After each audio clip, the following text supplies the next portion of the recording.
Good morning and welcome again to Summit. It's a midweek edition of the program and we're really happy to be with you today. We know that recently the World Bank provided a number of assessments on Nigeria's economy. So that's what we're looking at on the program today, the World Bank and the Nigerian economy. You're welcome. I am Chumoke Michaels. Banji, good morning.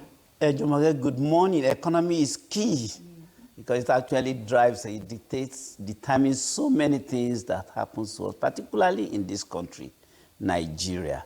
So it's a very, very crucial issue, and we are determined to be part of the solution.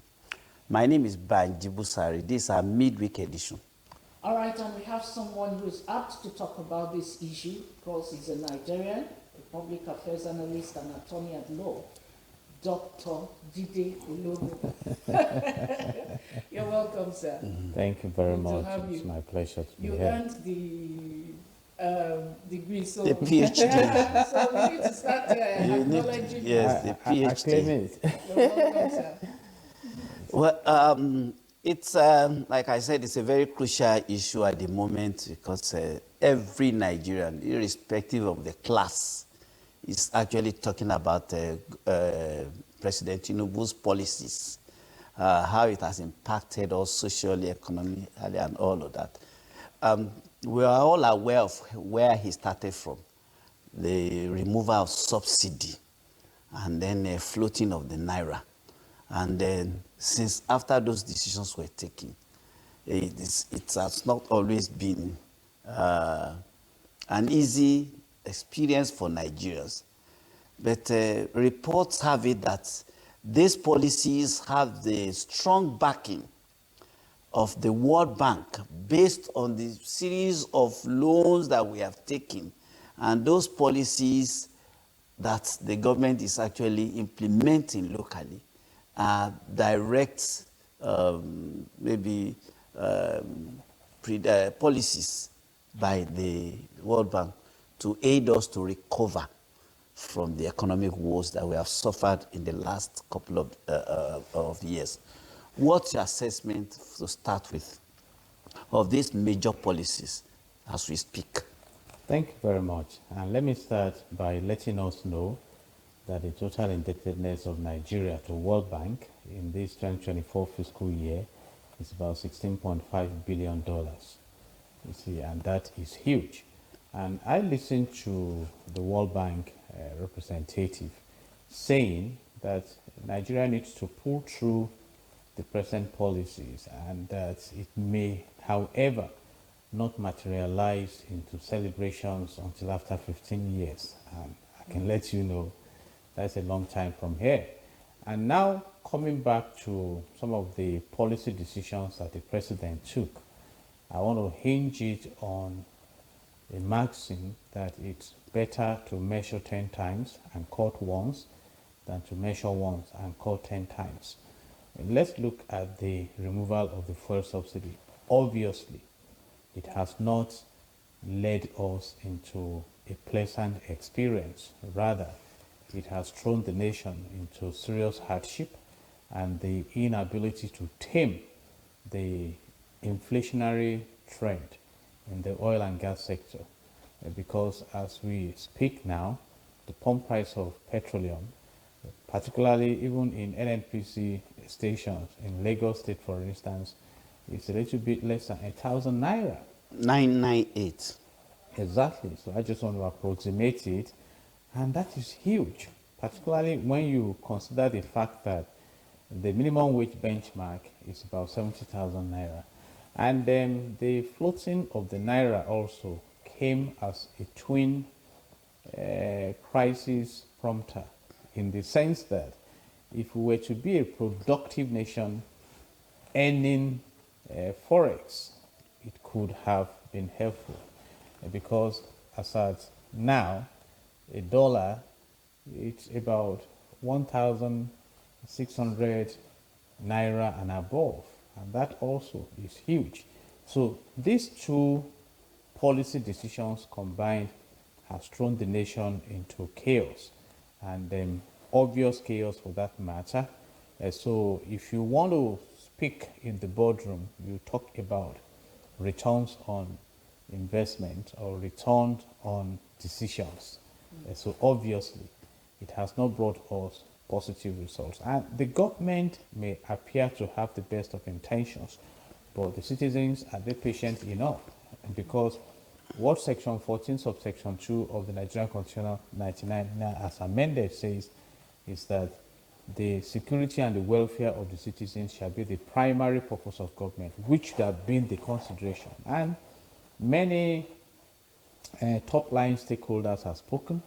General Abdul Salami, a retired former military head of state in Nigeria, Chief Olusegun Obasanjo, a former military head of state and president of Nigeria. Many of them have spoken, really speaking to the hardship in the land. In fact, recently, I listened to Honorable Oju Zokalu of the National Assembly, the Senate, saying that the president is not a bedroom president. He drives around, he knows what is going on. And during the last 64th independence anniversary of Nigeria, the president also addressed the nation, saying that he is aware of the struggles of the citizens. So when you put all this together, we could have thought it through using what we call consequences management in business to look at what, to have done an impact assessment.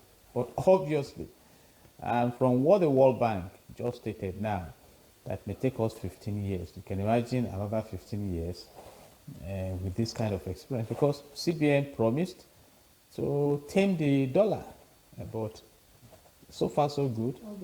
Exactly. And when you look at the international trade arena also, those who import into this country will tell you the harrowing experience they go through at the port. Talk less of the cost of clearing and the access to forex.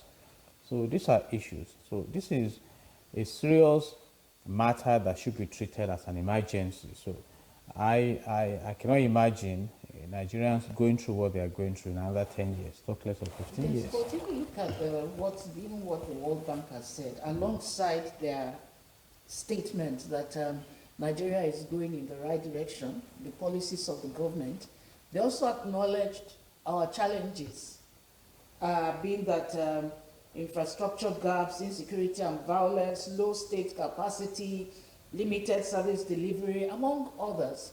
Now, if you put them together, their suggestions and the challenges, I don't know. To me, it doesn't look like they are really on our side. Really, it doesn't look like they are really on the side of the people. What do you say to that? Okay, let me establish an historical perspective to the World Bank. The World Bank was established in 1944 to attend to the ripple effects of the Second World War that threw some parts of the world into crisis. So it was a rebuilding financial institution. And after a while, that mission and vision migrated to fighting poverty and supporting development. And World Bank's headquarters is domiciled in Washington, D.C. in America. And then there are, as at 2018 or thereabout, about 189 member states. And Nigeria joined on the 30th of March, 1961, after we gained our political independence. And that is to tell us that Nigeria has been enjoying access to loans and grants from the World Bank for nothing less than 60 years. Let's even assume that Nigeria did go out to start picking money. And I've told us at the beginning of this program that our total ticket of indebtedness is about 16.5 billion naira. So all those other symptoms that we have are things we can control. And permit me to go to the United Arab Emirates, where leadership created an earthly paradise out of a desert.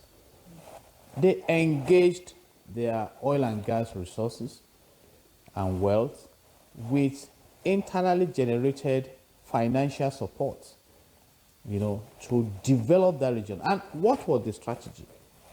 The strategy was to use that oil and gas money to create an infrastructural supportive environment that attracted foreign direct investment after diversifying from tourism. You see, and I listened to Sheikh Zayed, one of the founding fathers, in fact, the founding father of the modern UAE, and he said that wealth is not money, but developing people. You see, so that is what they have done. And they are, as we speak today, free from poverty. And I pray for that region that will be sustained. And the World Bank is out to also aid development, because these loans and grants that they give is for capital projects. But coming back to Nigeria, what do we use this money for? Pay salaries. I mean, as we speak now, perhaps encapsulating our indebtedness to World Bank and other lenders, our total indebtedness in the region of 121 trillion naira. Total.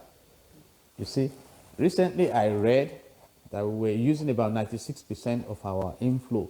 That's the last service the administration. debt. Yes. And this administration brought it down to about 86%. But it's still huge, just to service the debt. And I know that this total indebtedness was about 12.12 trillion naira in March 2015. So what has happened? So what do we have to show for it? All right. So these are big questions. These are really big questions. When President Tinubu came in 2023, he came up with the 8-point agenda. Key amongst them was the determination of the administration to lift Nigerians out of poverty, to create widespread jobs, particularly among the youth, and then industrialization, infrastructural development, and all of that. The books, as we speak, the World Bank is saying that the books are looking good in favor of the current administration. As, like you rightly said, Tinubu's administration has been paying back some of those loans inherited by the administration. But locally, when you look at that, when you match that, they don't really gel. You can't really comprehend.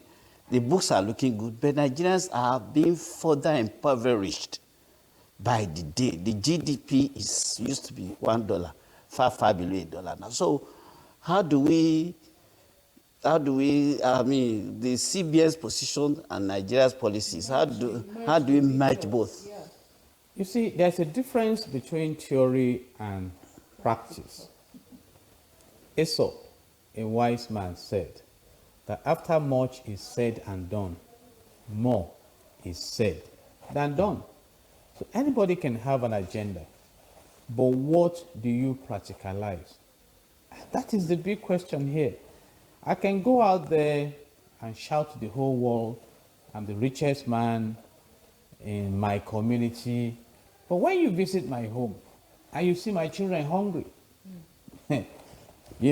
begging for food, you must question my status profiling. And that is what is happening. And we need to understand this. We need to understand this. And it was because the world will sit back, look at us, compare us with other countries of the world, and imagine the resources we have. And ask a simple question. What have you people been doing with your resources? Permit me to go back to the oil and gas. Oil was discovered in commercial quantity in Uluibiri, now the Niger Delta region, in 1956. We became a producing nation in 1958, even before our political independence in 1960. And the first refinery was commissioned in 1965. The state owns at least 4 refineries that are all moribund as we speak today. Is that the fault of World Bank? Is that the fault of IMF? Is that the fault of the colonial masters? You see, right now we are talking about oil thieves. Are there oil chiefs in Saudi Arabia? Chief Olusegun Obasanjo just came out now speaking about his concern on about 20 million children that are out of school. That these are easy recruits for terrorism. And that this terrorism may not go away. In fact, the former chief of army staff, Buratai, said it when he was in office, that we should look at another 20 years to deal with this terrorism. And Chief Obasanjo is telling us, these people, they are easy recruits. And I quite agree with that. And Section 18 of the Nigerian Constitution 1999 as amended mandates this state to provide education at all levels. It's there. It's not been repealed or amended. So these are issues. So why, you see, the World Bank is doing business. The World Bank has a huge financial and portfolio management profile. Right? They have access. They also borrow this money. The World Bank also borrows the money. Borrows and lend to poor and developing nations for capital projects. But do we deploy this money to capital projects? We read that the what's it called? The national grid has collapsed about over 100 times in 10 years. If you know how much has been borrowed, allegedly to build that, and now they are saying they are doing public hearing. Public hearing on what? You see, so how supportive are the economic structures we have in the country? The tax regime and everything. So you are the one to put your house in order. You know, Proverbs chapter 22, verse 7. Proverbs 22, 7 says, the rich rule over the poor, and the borrower is a slave to the lender.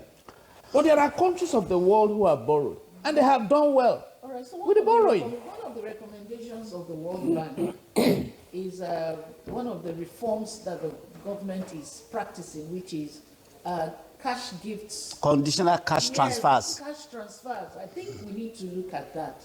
Is it really doing what it should do? Very good question. This atmosphere that we live in today, that issue of cash transfer to the less privileged, to the poor. You know, we went to school. And one of the things I learned early in life was that it is better to teach and empower a man to fish than to give him fish.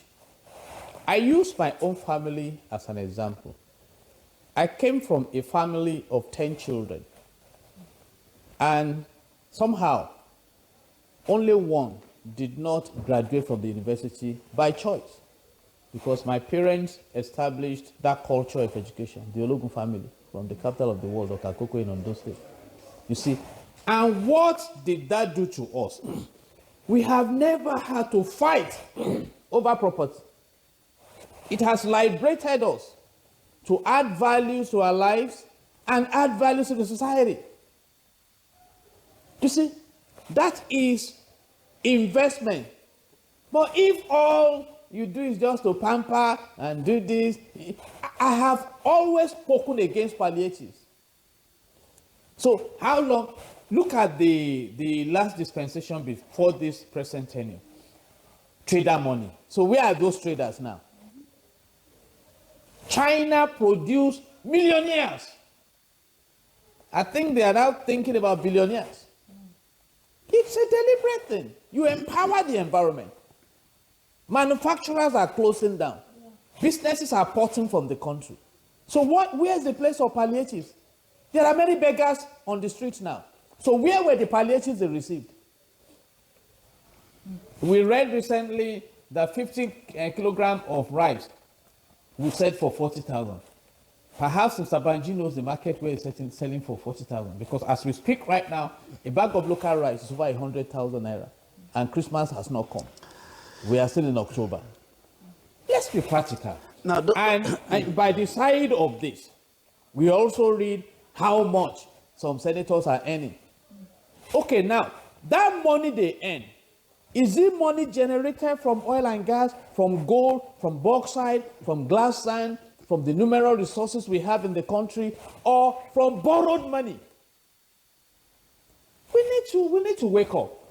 We really need to wake up. One of the things that really agitating Nigeria's mind is the floating of the naira, the removal of oil subsidy, is saying those products must be subjected to market forces.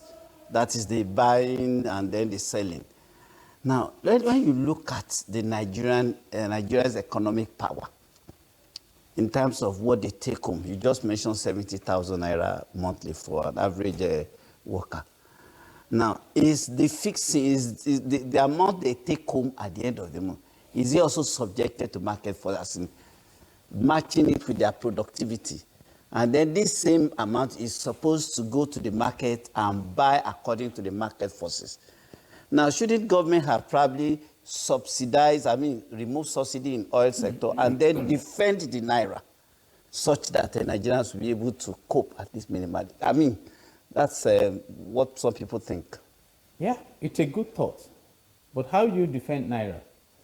One of the comments of the World Bank is that the Nigerian naira is one of the worst performing in sub-Saharan Africa. And in that club, you have Ethiopia and South Sudan. So how did we get here? At the time, the naira was stronger than pounds, stronger than dollars, and they became classmates. Mr. Banji, I don't think we really appreciate what is going on. Around 2014, when I was going on vacation to the US, $1 was 150 naira. So to buy $1,000, I needed just 150,000 naira. Today, to buy $1,000, I need 1.6 million naira. That is where we are. Chief Obafemi Awolowo introduced the first minimum wage policy. I think around 1954 or thereabout, or so. And it was 5 shillings, 6 pence. In the north then, it was around 2 shillings or thereabout. It was in 1981 that the National Assembly embraced the minimum wage as an act. And it was 125 naira because the NLC fought. The then President Shoshagara was going to put it at 100 naira. That 125 man, in the exchange rate of that regime, if you calculate it and fast forward it, it's about 362,000 naira. So that means the minimum wage of 1981 was stronger than the minimum wage of 2024. That is where we are. So we are now talking of manufacturers importing equipment. Recently, on a Saturday, because I had to make a trip to Osun State, I fueled the vehicle with 67,000 naira. I went on that trip, came back, went to Ota, came back to Lagos. The following day, I filled the tank with 68,000 naira. Yesterday, I topped it up with 20,000 naira. So in less than 2 weeks, I've spent minimum wage of 2 months. These are the realities. We are not talking theory here. We are not talking theory. We can go to the marketplace. So when you talk about the citizens, how do they cope? Do you know many parents cannot even afford to send their children back to school now? Because this is a viral experience. The increase in the pump price of petroleum affects, the market across. School fees, everyone creating value. We want to escape the hardship of the inflation. These are issues. And in the midst of this, we have different kinds of taxes and everything. And please permit me to say this. I understand now the electric distribution companies are saying they are forcing meters on people. I'm the one to say I don't want my meter anymore. Let Nigerians live. Let them breathe. You see, several taxations springing up. I understand another 5% may be introduced in the telecoms. Then, should Nigerians be grounded? We need need to look at all this. And yet we have abundant resources. This country has the largest deposit of proven gas in Africa. Who are the oil chiefs who are stealing our crude oil? So And the citizens are now paying for all this. Are you saying World Bank is not actually sincere in its policies or advice to the Nigerian government In the face of all these challenges? In the business environment, life is not designed to be fair. I've just told you World Bank is doing business. They lend to struggling nations. That is their business. If you cannot advise yourself, it's up to you. And as a business personality, if you want to advise someone, will you advise someone to gain advantage over you? The answer is no. So because business is competitive. Now, in other words, is paying them. Absolutely. Wow. If you are lending and there are no borrowers, you are out of business. So we'll come back for more. It's your choice. I've said it. When you are choked in the midst of these superpowers, you are your own. Okay, the question Sheikh is... Zayed, sir, just a moment, sir. Sheikh Zayed called his people when he was embarking on that vision of developing the UAE into a frontline community. And he said, let's embark on agriculture, agroeconomy. And the Western powers told him that it was not going to be successful. He said, no, that is your opinion. He went to his people. That is our vision, it's our land, it's our risk, let's take it. And they made a huge success from it. I just told you, it was under the colonial masters that we discovered oil in this country. I just asked a question. Who are the oil thieves? Is it World Bank? I mean, let's wake up. Let's wake up. And there are two options in life. You either live by default or by strategy. And for those who live by default, they mortgage their future. I'm amazed. Look at what happened recently, sir. Even our crude oil has been mortgaged. We used to borrow money. I mean, there is trouble. We cannot pretend about it. Still referring to UAE model that you just talked about. Where is the place of homegrown economy of Nigerians? You recall that we have taken this route before. In 1986, Babangida took us to the same World Bank and came up with SAP, Structural Adjustment Program, which actually inflicted the hardship of Nigerians, something similar, not as harsh. But what is the place of homegrown? What's stopping our own eggheads in the universities, in the financial sector, wherever they are, to come together and domesticate this World Bank advices, policies, and all of that will better suit our own people, such that by the time those 15 years that may never come, by the time it comes, so that half of Nigerians will not have been dead by that time. So what is the place of the homegrown economy? Let me start by saying, sir, that some of the frontline economies around the world are driven by some brilliant Nigerians. Yeah. Who is the president of African Development Bank? A Nigerian. Who is the DG of World Trade Organization? A Nigerian. Those who japa and they run the hospitals and facilities in Canada, in Australia, in America, and the UK. Nigerians. We are talking about eggheads. Perhaps eggheads like Emefiele. We have problems. Eggheads like Abacha. No, it's not. He was never an egghead. He's an egghead now. You know, I know what I'm saying. You see, there's what we call the eggshell rule in law. Eggshell is very fragile. So this corruption is killing Nigeria. Okay. Nigerians thrive abroad. You see, and I have made comparisons in these lovely studios about the systems we run. Look at the case of Ekweremadu.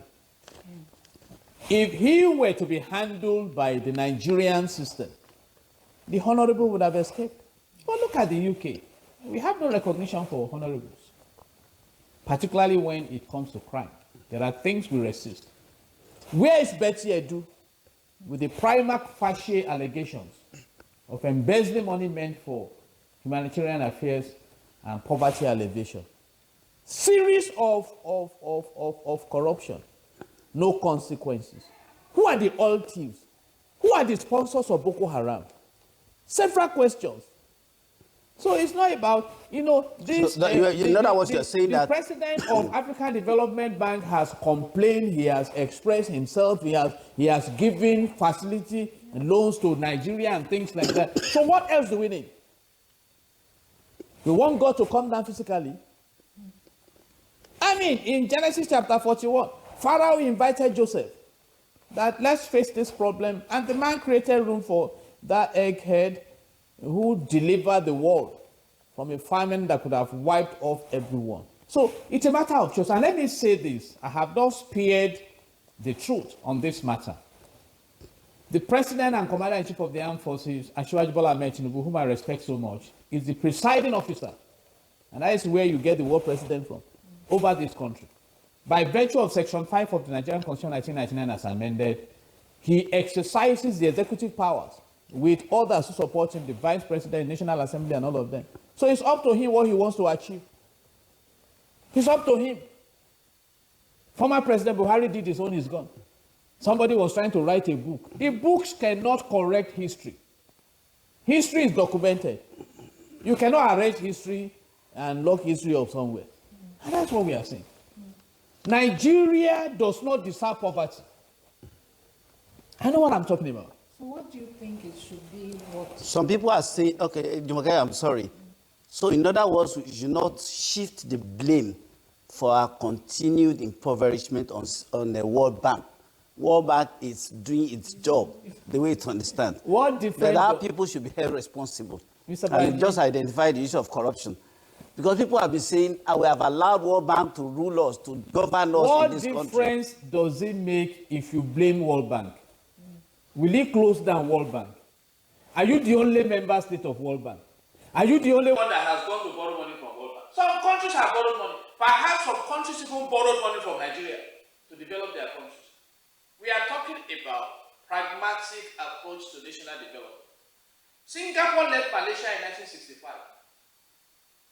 A disturbed nation with little to show in terms of development. But fortunate to have Lee Kuan Yew, a visionary leader, to lead that campaign. He even came to Nigeria and some other countries to talk to the poor colleagues that how can we collaborate and fly out of poverty. And when he evaluated the mindset of some of the so-called leaders, he abandoned them and went back.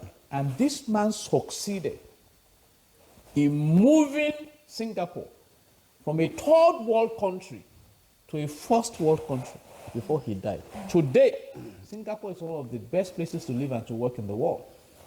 Around 1956 towards 1960 and 1965, Nigeria was in the same classroom in terms of potentials and opportunities with the Asian tigers. The Asian tigers, the Hong Kong, the China, the Malaysia, and all of them.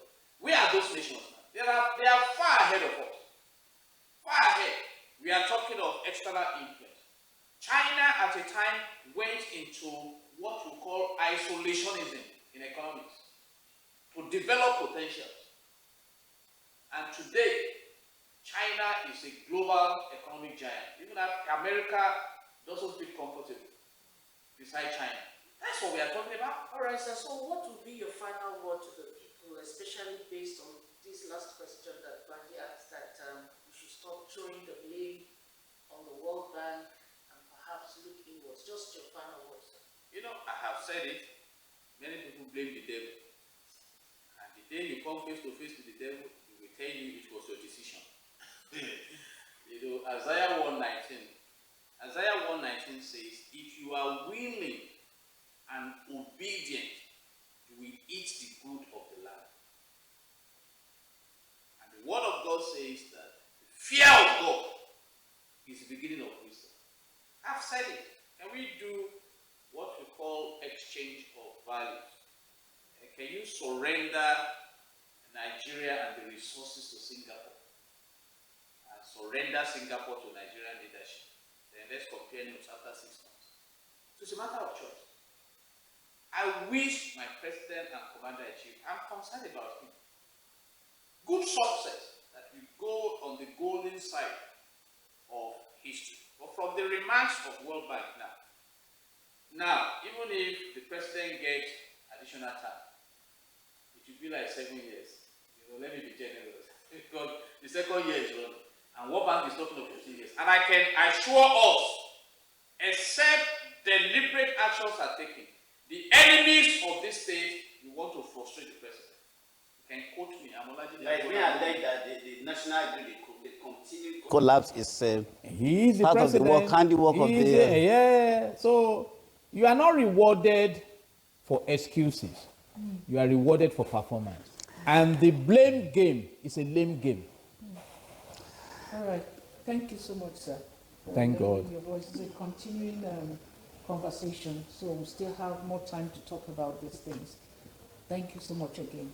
God bless All Nigeria. right, so we'll be moving on to the second segment of the program, which is showcasing some of the things happening in Lagos State and how it's favoring the people, the policies, the reforms of the administration of Governor Babajide Sanwo-Olu. So please, we'll leave you with that.